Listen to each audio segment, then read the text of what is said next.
Hindi pa aawat at hindi pa epekto ang isang content creator at certified 18 sa pag-post sa social media sa Facebook. Dahil sa kabila ng pangungutya at pamubuli ng Bloom sa 18 na bullying daw ang 18 sa pag-post ng mahabang status o update sa mga social media, lalo na sa Facebook, about sa Mahalima or SB19.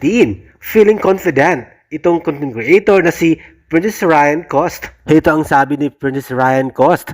The P-pop kings of the Philippines are set to perform at Lollapalooza Alliance Stage. SB19's appearance at Lollapalooza is not significant merely because they are attending one of the world's largest music festivals. What makes this moment important is the kind of placement they were given. A one-hour performance set at the Alliance Stage, one of the festival-recognized major stages within Grand Park's main programming flow. The trust was not built overnight.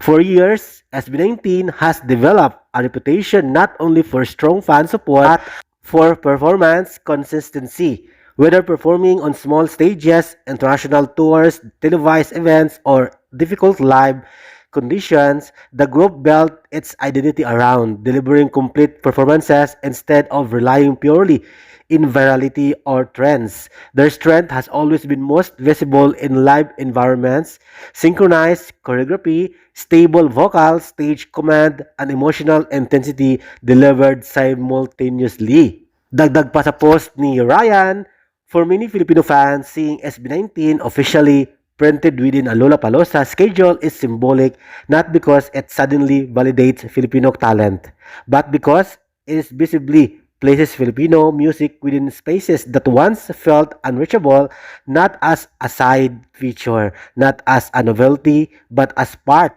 of the actual program.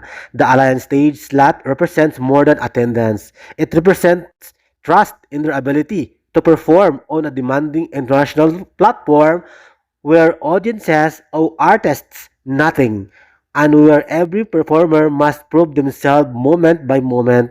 That is why opportunity matters, and that is SB19. That is why SB19 earned it.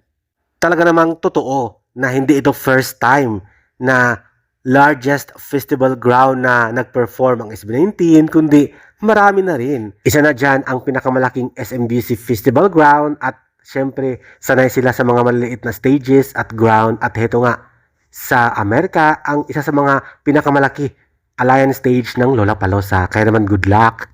Sabi nga sa kasamang larawan, history is written. Nasa Alliance Stage ang SB19, one of the largest stage in Lollapalooza. SB19 lamang, Filipino boy band, first and only makapag-perform soon sa ganitong napakalaking stages sa buong mundo, ang Alliance Stage ng Lollapalooza. Kaya naman, congratulations at good luck in advance, SB19 boys!